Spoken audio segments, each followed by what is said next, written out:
Everybody here? Okay, if you want, you can record this. First off, I'd like to welcome everybody. This is going to be a real treat. I told Adrian and Jason that after we got back from the premiere in California, I wanted to do something here in Boca for like family and friends and invite everybody. So I'm very glad that you're here. Now, what changed? I thought there was going to be like 50 people, and they said, Rick, if it's free, there'll probably be like 200. But here's the catch. There's $25 tax for everybody, so you can see Adrian on the way out and just take care of that. No, I'm just kidding. No, there's also, we're going to have a raffle. So does everybody have their ticket?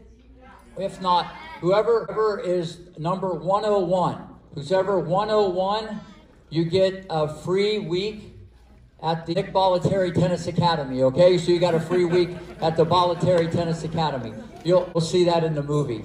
No, what I'd like to do is red carpet. The premiere was last week. I went out to California with my youngest daughter, Ginger, and I had the opportunity to give a lesson to Sanaya Sidney, the little girl that plays Venus in the movie. I developed a friendship with her manager over the last 3 months. I guess she really liked my emoji game, like some of you guys that get all these emojis from me. So she just really wanted to have a lesson with me because she was so into the character. And, back then Venus and I were like that. So it was really a unique experience. So we set up and I gave her a private lesson on one of the producers' court. And it was a lot of fun. Then when we went to the red carpet, had the opportunity to do some stuff with John Bernthal. A lot of you saw the pictures. Just a great guy. He was like more than complimentary of everybody he talked to when he wanted to play the role as me, which was kind of crazy. And I talked to him a handful of times before, the movie. So that was a great experience. But the icing on the cake was the after party that we went to reunite with Venus and Serena and spending the whole evening just talking, reminiscing, a lot of laughs, a lot of crying, just stories, amazing stories, even talking to Will Smith and everybody that was involved in the movie, even the other Williams sisters who none of you really know about, but they were when I moved the whole family from California to come to Florida. So it was just really one of I told Ginger, one of probably the best days of my life, just to be able to go back in time and share those experiences. And what I'd like to do before the movie, I would just like to give a story. And I have many. I have hundreds of stories of Venus, Serena, Richard. And I'd like to just tell a couple stories which are kind of funny. And you got to go back in time to understand this. This was 1992 when we were here in Florida. And I was on the court with Serena. And Venus was on the next court. They both had their own court. And it was like the middle of July. It was like 110 degrees. And I told Serena, I used to call her Meek. Her middle name's Jamaica. I never called her Serena. It was always Meek. I said, Meek, you got to move your feet. And she looked at me and she goes, why? And I go, well, you told me you want to be number one. And she looked right me in the eye and she goes, I will be number one.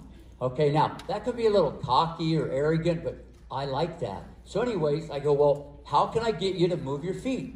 And she goes, you got to remember, she's 11. So you guys look at her now as this iconic figure, the greatest ever. She was a little prankster. She was immature like you guys. She goes, Rick, I'm really, really hungry.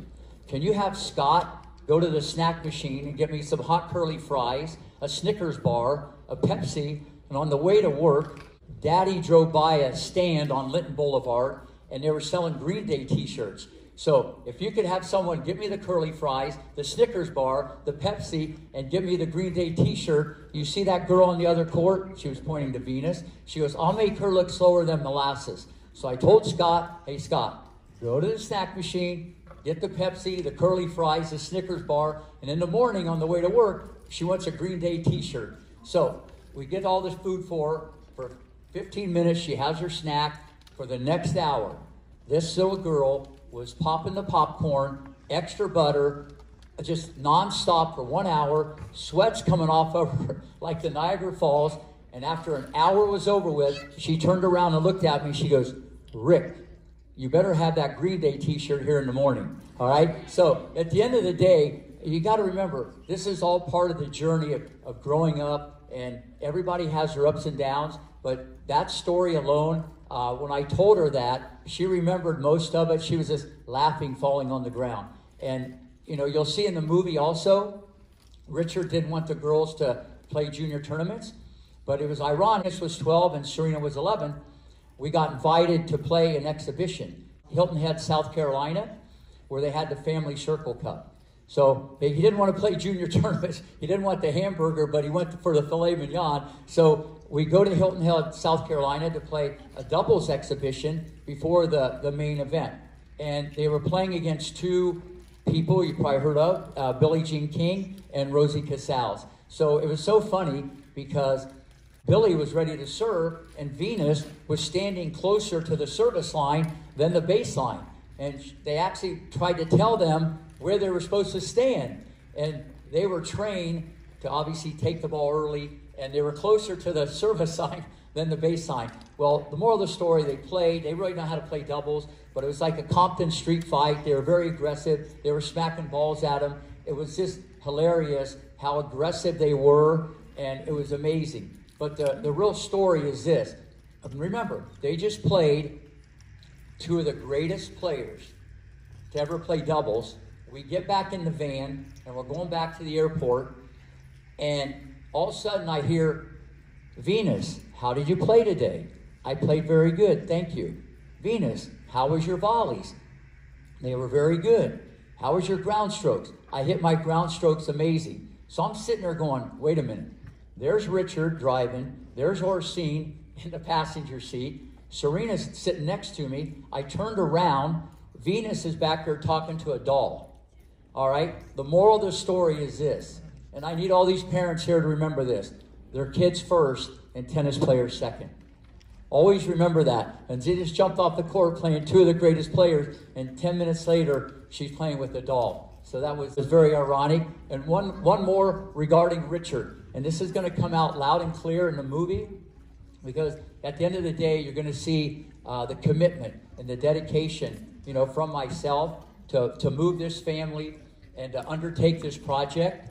And, you know, with Richard, if he was going to let someone in the circle, okay, they had to be more of a role model, a father figure. So anyways, when they first came to Greenleaf, now you got to remember, they lived in this little house in Compton, and they're moving to Greenleaf, and they got this motor home and a van, and they're living on a condo and the golf course. So, you know, it went from like the outhouse to the White House, you know, real quick. So he calls me up one night at 11 o'clock, and I'm asleep. And he goes, Rick, you got to get over here. There's a car in front of our house. I think someone wants to kill me.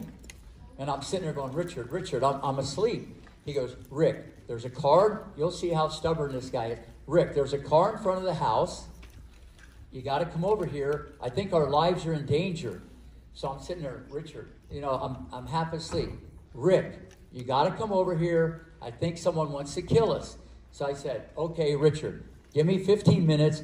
I'll come over there, but they're going to want to kill me too. Okay, and he just started laughing.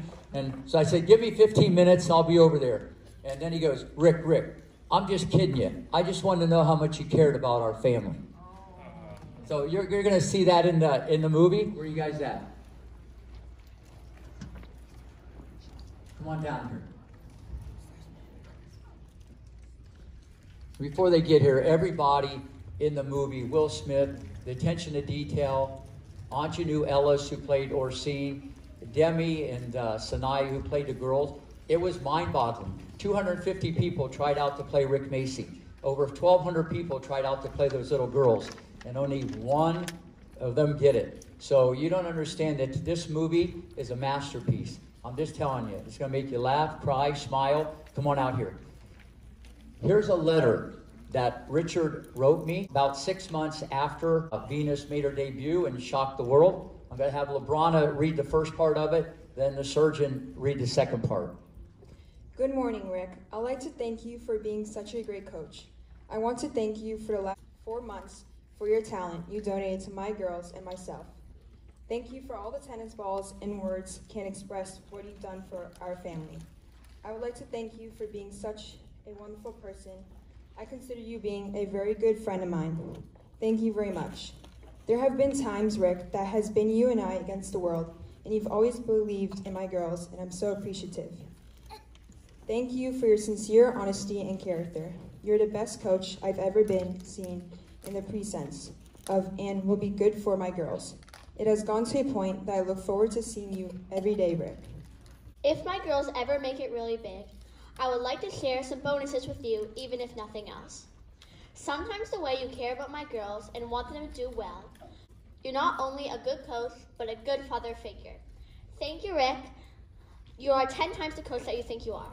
And Nick Balteri can't come close to you. Wait a minute, I didn't hear that. I didn't hear that. And Nick Balteri can't come close to you. Wait, I didn't hear that. One more time. And Nick Balteri can't come close to you. Listen, trust me, Nick and I were very, very good enemies. Go ahead. I shall always feel that you are the best coach for my girls, and I believe in you. I'm sure in a few weeks to come, you'll be my girls' coach forever, and my girls believe in you also. I hope you have a good weekend. Your friend from Compton, Richard Williams. Let's hear it for these two little girls. That was great. So, with no further ado, he didn't have one, but he had two. Enjoy the movie.